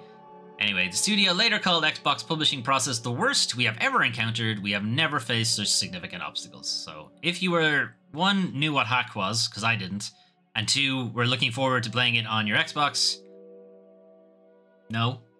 Just no. You can complain to Microsoft about it because it's not happening. Anyway, speaking of bureaucratic nightmares and what have you, after the nightmare of developing games for Google, Revenge of the Savage Planet rises from the ashes. So, Journey to the Savage Planet was essentially the last game launched on Google Stadia, RIP. And I think it was also the only IP owned by Google. It was like the only new thing that Google actually brought to Google Stadia. Everything else was a port of something that already existed. Which also made it difficult to really push Stadia as anything because you could play all of those games somewhere else on a machine like you likely already owned. Anyway, Journey to the Savage Planet was the only thing really pulling it. I think there were some other exclusives, but this was the only one that Google itself owned, I think. Anyway, it took longer for us to buy back the Journey to the Savage Planet IP than it did to sell Typhoon Studios to Google. Because Google's used to buying stuff, but they're not used to giving it back. This is according to Reed Schneider, co-founder of Raccoon Logic and originally co-founder of Typhoon Studios as well. So this article is from Jessica Orr from Eurogamer. She was on a preview event for Revenge of the Savage Planet. So she's talking to some of the people at Raccoon Logic who are the developer. Anecdotally, she's told by some people in Raccoon Logic that Google wasn't used to a lot of how game development worked. The core of it is, don't work with companies whose primary business is not making games if you would like to make games. Shout out to Amazon Games here, and shout out to Meta here. Anyway, Google didn't like how game development tasted. Reed Schneider added later on, Journey to the Savage Planet was the first, last, and only game Google ever paid for internally. Anyway, so Typhoon Studios founded 2017. It was a bunch of AAA developers formerly from Assassin's Creed, Far Cry, The Sims, Batman Arkham stuff. Again, pretty typical story of the time. They were then bought by Google in 2019. They were added to the Stadia Games Entertainment division. Then 2 years later, Stadia shut down. Literally the same day Journey to the Savage Planet launched. Ouch. Big oof on that one. So instead of them getting to celebrate their new game getting released, they were instead commiserating over Zoom because this is February 2021. COVID was still largely a thing. If you get made redundant, the best thing you can have is support from your co-workers, but in a pandemic, everyone's stuck in their basement. It was a pretty dark time. The most callous redundancies in games are the days you ship, you know, but that happening in a pandemic really was not fun. Most callous redundancies is like, typically you get shit canned when your game is out the door because, hey, we don't need you anymore. Goodbye. Nice, very nice. Anyway, the rest of this kind of section of the article is talking about the game itself. It seems pretty interesting. Journey to the Savage Planet, I believe, was like a first-person Metroidvania kind of thing. And then Revenge of the Savage Planet is largely a retelling, somewhat, but it's going to be set third-person rather than first-person. I've never played the original, so no idea, but a Metroidvania, might have to try it. Let's see if it is actually on something else. Rather funnily, and watching the trailer for Revenge of the Savage Planet, it's quite, and now reading this article, it's quite clear where the story is coming from. But anyway, the story for the game is that you are sent out into space for space exploration and stuff by this big multi-conglomerate, Alta Interglobal. But soon after sending you, Alta Interglobal realizes space exploration is difficult and expensive, so they decide to abandon it. By the time you arrive on the planet, you've been made redundant. So it's like, there's some pretty glaring parallels between their treatment with Google and the game's actual story. Anyway, the pitch for the game was that this is the fourth best company bought by the first worst company. And talking to Google, or talking about Google, they kept trying to get us to pitch for this monstrous games that they wanted to make. This is after Journey to the Savage Planet, and they wanted them to pitch for other things. One of Google's asks was for games that could only be made possible in the cloud. It's like, I don't know. Basically, they were like, I don't know what game that is. It's like saying, here at Netflix, we only make TV shows that could be on any other form of TV, or that can't be on any other form of TV. And you're like, I don't know what that is. What are you talking about? That isn't a thing. Google also wanted the studio to pitch for games with big licenses, so games for like Marvel, games for Star Wars, that kind of thing. Huge AAA games. These are guys formerly from the AAA space. They know what's required to make those kind of games, and they know Typhoon Studios does not have that kind of stuff. They don't have the kind of people that needs hundreds of game developers. Typhoon Studio was at most 25 people. This was not going to happen, but Google wanted us. Again, they don't know what they're doing. Big surprise. Another request is that they make a game that 100% of people like. What are you talking about? Have you ever made anything creative? Find me a Google product that 100% of people like. Like, come on. Anyway, go back like 15 years, you might say search, but now, definitely not. Anyway. So talking about their days in AAA, days with Google and so on, mostly this is revolving around crunch and money and expectations, that kind of thing. We want people to be able to continue to make great games through the duration of the project and not turn into zombies. We all did it in the early 2000s, we don't want to do it again. When we were working in AAA, everyone wanted 1,000 hours of gameplay, and I started to find that the most terrifying thought of all time. We want to make finishable, unique experiences that don't outstay their welcome. You know, go back to the games that I grew up on, and the games I grew up on, kind of. Games you could finish, put on a shelf, and just let go. Move on. Not a game that requires you to effectively take out a second job. Like what most of the big publishers want. Recurring revenue streams. And then the rest of the article again goes on to kind of talk about the game itself, how it's going to work in co-op. This was the thing where I was saying that different elements work against each other and there's friendly fire. And I was talking about that with Eternal Strands, and it wasn't Eternal Strands, it was this game. This is the game I was talking about. Anyway. And then the last part of the article is just to point out that they paid for flights and accommodation, stuff like that. So, you know, grain of salt, that kind of thing. Moving on, but I'm not surprised. Google, modern Google at least, do not know what they're doing. Anyway, moving on. speaking of not knowing what you're doing, Amazon Games boss says AI won't take away work because we don't really have acting. Cool.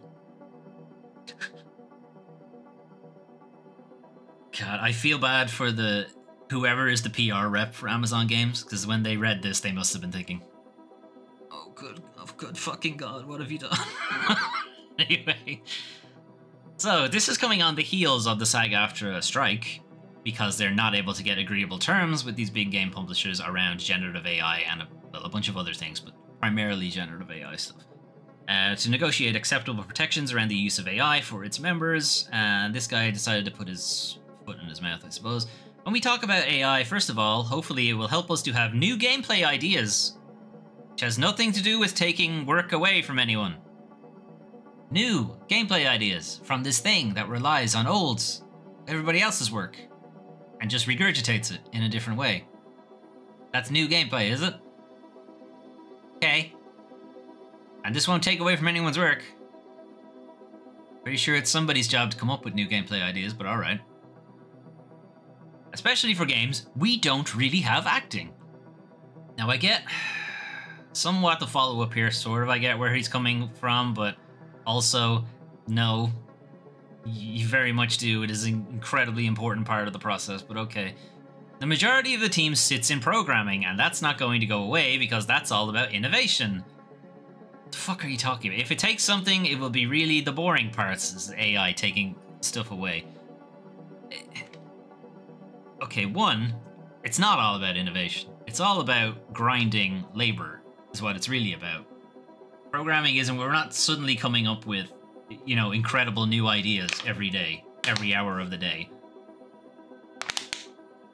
Programming in a lot of ways is somewhat data entry in some ways. Anyway, we don't really have acting. Yeah, tell that to all the people fucking striking on the thing. Anyway, these two sentences.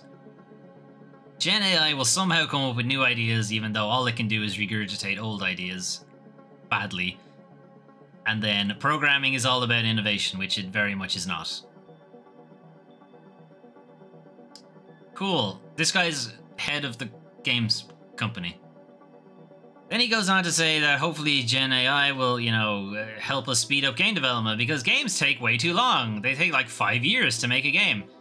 They don't have to. You're deciding to make a game enormous. You could make a smaller game. That wouldn't take 5 years.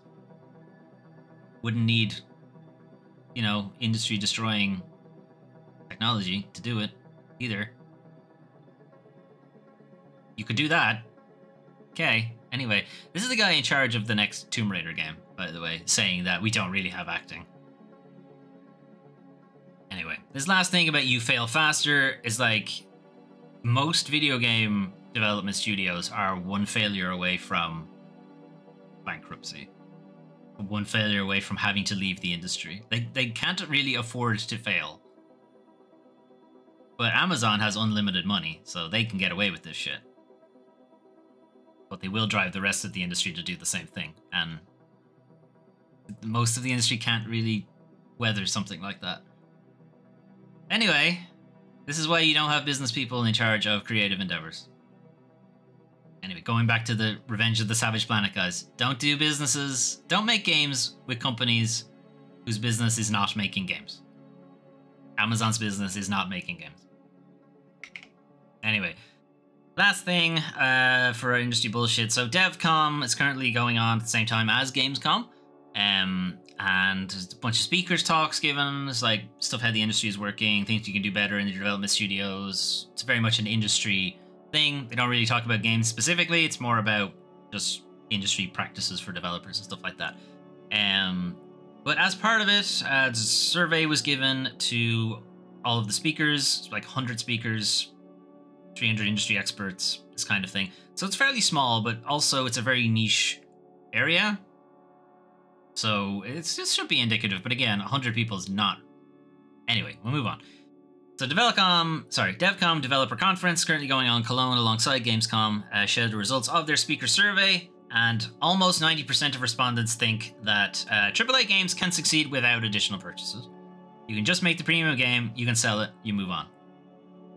90% of the devs think that. Okay. And again, remember, it's 100 people. It's not super indicative, but it's at least a pulse check, I suppose, is the way to put it. And this basically says that these like financial, like free-to-play live service type things are not the way to go. We should be doing what we used to do, what made us the money, which was just you buy the game. I make a product, you buy the product. Cool. Job done. Move on to next product. Like, that's it. Anyway, this result comes after years of scrutiny over add-on purchases within the AAA game space, like loot boxes, season passes, progress boosters, all of that stuff, whereas 90% of the developers think none of that is necessary.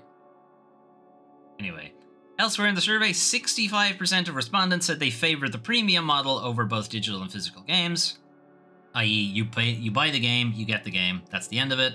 There's no free-to-play thing, there's no free with ads, there's no the live service model where you pay like a nominative fee and then you can buy, you know, microtransactions along the way. This represented the overwhelming majority because next up, second place was only 10% thinking community funding was best for games, and then literally a single person championed the free-to-play titles with ads.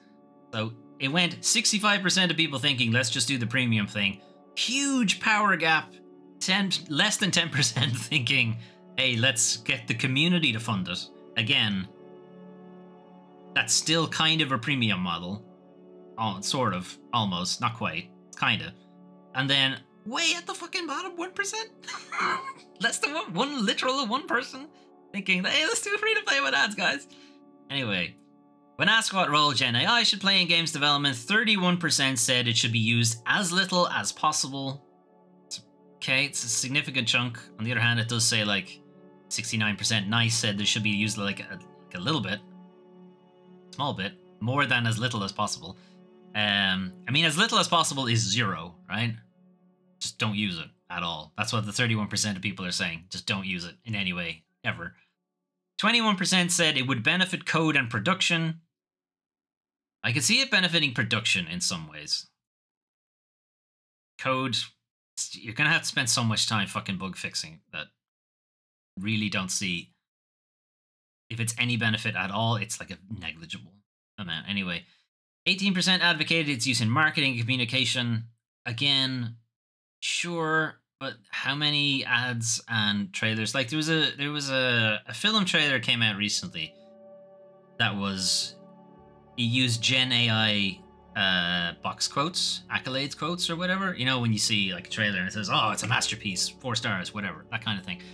Those were generated AI things. And it was given so much shit for doing it. To the point that I really don't think it would actually be good for marketing communication. Could you use it? Yes. Should you? Nah. And again, these are speakers, these are dev speakers. They don't work in marketing communications. This is them kind of seeing somebody else's job from the outside and thinking Gen AI could do such and such. This is the same way as somebody from marketing communication looking at programming. Think, oh, Gen AI could just write the code for you, right? No. I mean, it could, but it would be wrong. Why would you want wrong code?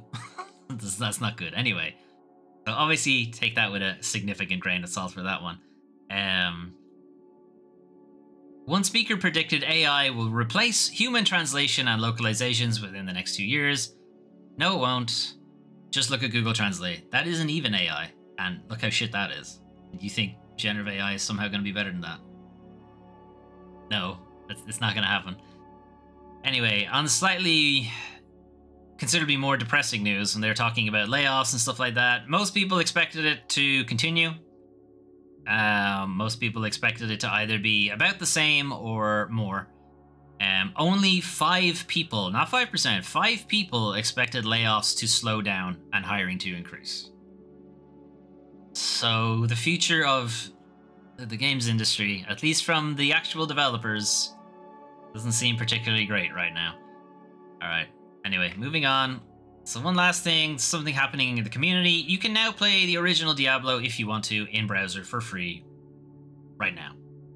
Right now. You can just go to the website and play it, and it's fine. It is specifically the shareware version, so you can't interact with any of the NPCs. There's no voice acting, that kind of thing. But if you have, I think it's the DAT or the MPQ file. Yeah, Diablo DAT. If you happen to have that from the original game, you can just point to it in the browser, and then you'll get the NPC voices and shops and stuff like that. Then you'll be able to do all of that kind of thing. Diablo is super cheap. You could get it easily. But on the other, you know, if you already had it on your PC, you just play it on your PC. This is more for like, if you uploaded this file to like Dropbox or like a Google Drive thing or something like that, then you could play Diablo on your phone browser. That'd be pretty cool. Play it on a tablet or something like that. Anyway, the link for it is there. It's pretty straightforward. It's on GitHub. Diablo Web, I think is what it's called on GitHub. Right, new releases. Black Myth is probably the bigger one, so we'll leave that in the background to play. Right, that was a very long weekly news recap, mostly because Gamescom had a lot of news coming out of it. Some interesting things. Opening Night Live, the show, the live stream itself was pretty disappointing to me.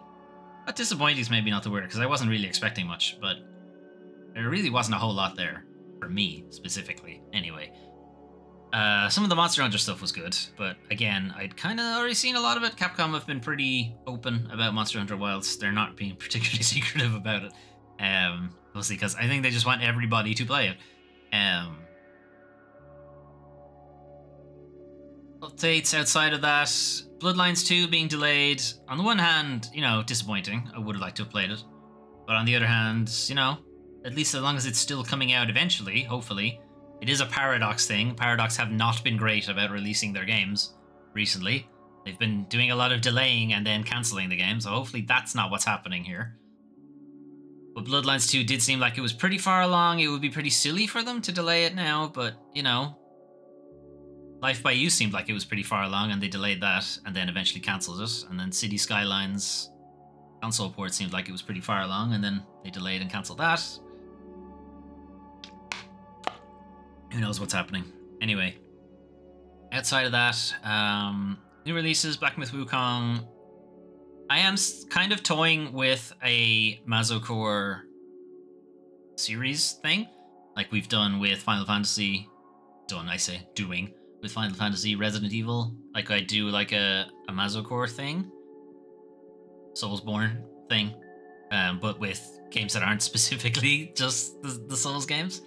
You know, we do the Souls games, we do Bloodborne, we do Sekiro, you know, we do all those, but then also like Neo, Lies of P, that kind of thing. Black Myth Wukong would probably be involved in that, so I'm probably going to hold off on playing it myself until I have some idea of what I'm going to do with that series, if I am going to do it at all.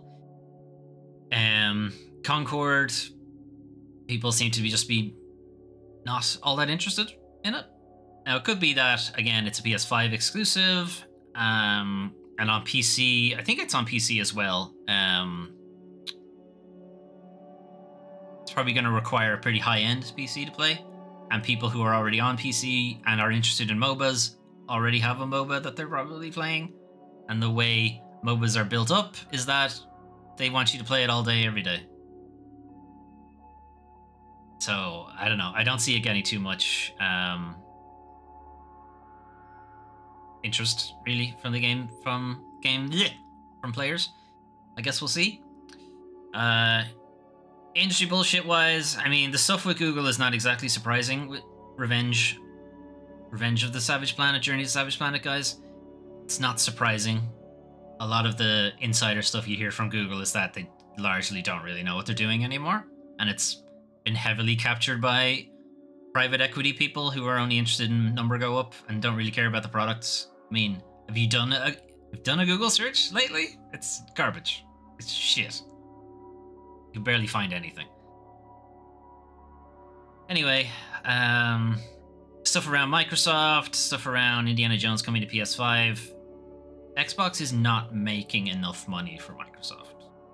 It's not to say they're not making money, but remember, they don't just want some money. They want too much money.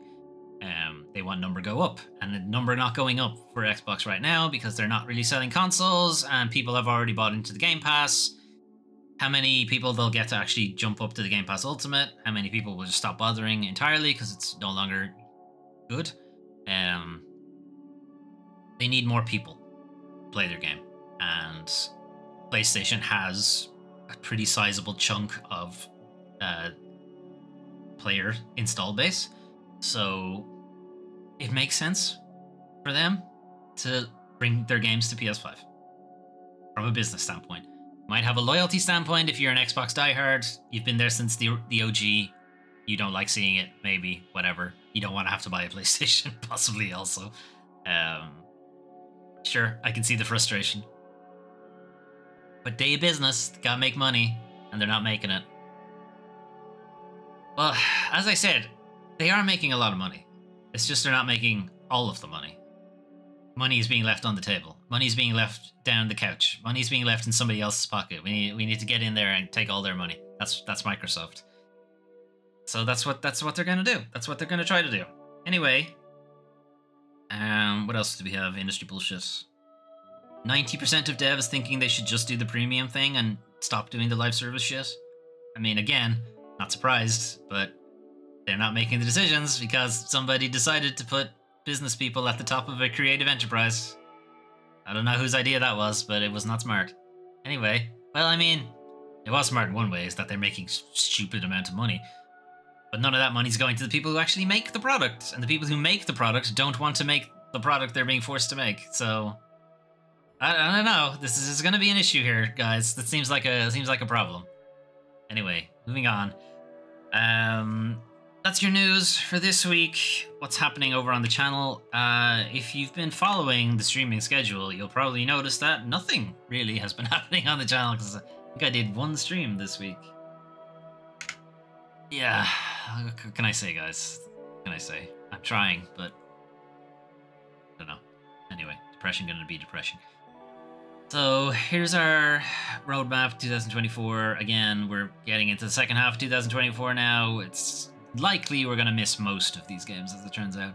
Bloodlines 2, as we now know, has been delayed into next year, so that needs to be removed, and replaced, as we found out last week, has been delayed. That also needs to be removed. I just haven't got around to it yet. Currently ongoing on the channel, Resi 5, System Shock, and Monster Hunter. I will get back to it. I promise. I will. Someday. Who knows when. Off stream, I actually played and finished 2 games. So I played The Operator. The Operator is this entirely PC screen-based kind of conspiracy puzzle type game. So you're an operator for the FDI, not the FBI, because obvious reasons they can't say that. But you're connected in with a FDI agent who's out in the field, and they need you to go over evidence, and you do these kind of things by checking video feeds for discrepancies, going through data files, spotting who let you loop actually. You know, spotting people in there, spotting discrepancies, and telling the agent about that kind of thing. And then there's an overarching plot, is that there's a conspiracy going on, there's a mole in the FDI. You're contacted by this kind of hacker, activist person who's trying to root them out. So there's a bit of an also story of you trying to keep their identity a secret, and that you're working with them a secret while also helping out with these investigations. I thought it was really good. I really enjoyed just the idea that you're just sitting at the PC doing, you know, support work for the agents while also trying to track down these kind of things. I felt it was a little bit short. It's about 4 hours, 4 to 5 hours, depending on how deep you want to get into the game. Some of the puzzles are some of them are a little too easy, and then some of them are incredibly hard. There's a kind of keep talking nobody explodes bit in the middle of the game where you need to help defuse a bomb, and you're reading through a bomb manual and so on. That's confusing. Whoever wrote that manual needs to be fucking fired, because that manual fucking sucks. Anyway, hopefully, you know, this did well enough for them that they can, you know, make another one, or make some additional cases, you know, DLC cases or something like that. The way the story wraps up, it can't really continue-ish. or if they were going to continue, it would have to be a sequel. But I can see like just standalone cases as expansions to the game or something like that while they work on a sequel, if they're going to work on a sequel, whatever. If it did well enough for them, we'll see. Anyway, the second game that I played and finished as Crime Scene Cleaner. So this is a little bit, what is it, Viscera Cleanup Duty. It's a little bit Power Wash Simulator. It's a little bit House Flipper kind of thing to it. So the idea is you're a cleaner for the mob.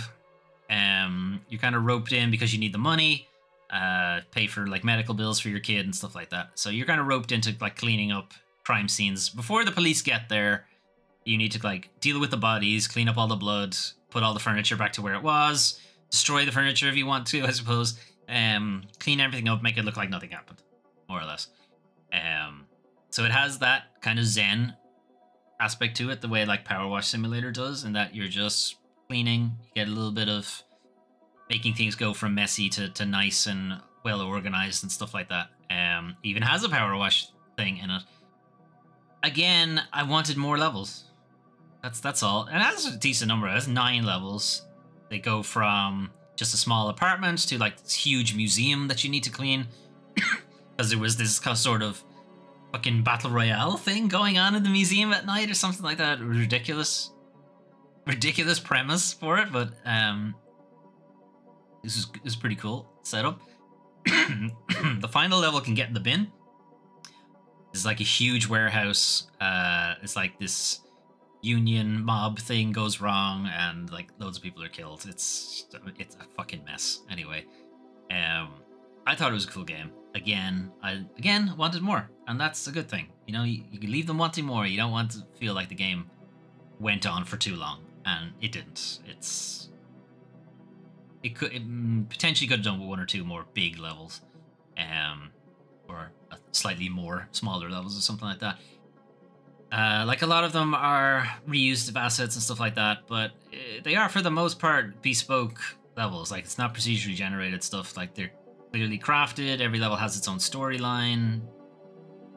You can read between the lines and stuff you pick up. How you find the bodies, the state you find them in, you know, tells of the story of what happened. It's well put together. And there obviously is the annoyance that you can knock over the bucket as well. Yes, did that far too many times. Anyway, those are some of the stuff I was playing off stream. Anyway, what is next week looking like? It's looking like more or less exactly what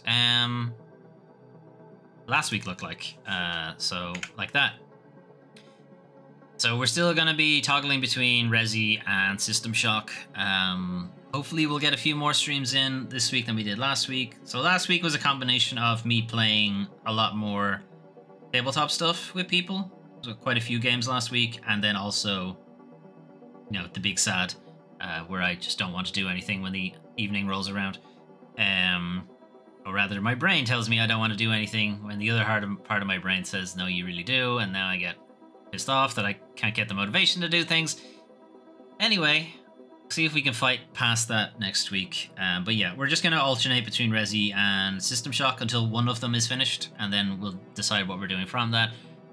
I will probably start to reduce the number of days I'm streaming, because I am, as I said, finding it difficult to, you know, just push past mental health issues, and it's frustrating me that I'm not doing these streams, you know. So if I had the schedule instead where there was actual specific nights off where I could not have to worry about streaming, or not have the frustration that I'm not streaming or what have you, I think might help. But again, I haven't really decided how that's going to look. So for now, we're just going to say it's alternating. There will probably be a D&D session at some point next week. There will be at least one, but it's on a Monday, so it's not in this. There might be another one at some point. Anyway, that's it from me. That's your news and your channel update for the 19th to the 25th of August, 2024. Lots of stuff out of Gamescom, plenty of other games that I didn't mention. Some of them I just didn't find interesting. Some of them I found maybe they're a bit niche, and are literally only the only person interested in it. I don't know. And then some of them I just straight up missed because there's so many things coming out of Gamescom. It has largely wrapped up at this point, so there shouldn't be anything new coming out of it. So, you know, check out Kotaku, check out YouTube, game trailers, IGN, whatever. There'll be plenty of stuff from all that. The links for today's stuff will be in the paste bin in YouTube, or yep, that's where it'll be. It's not there's no description on Twitch, so it'll be in the description in the paste bin link. You can check it out there if you need a direct link to it, but the vast majority of these you can find on either Gamer Network or Kotaku or IGN or something like that. All right. Anyway, I'm gonna head off. Have a good rest of your day, and hopefully you will see me on Tuesday for Resi. Have a good one.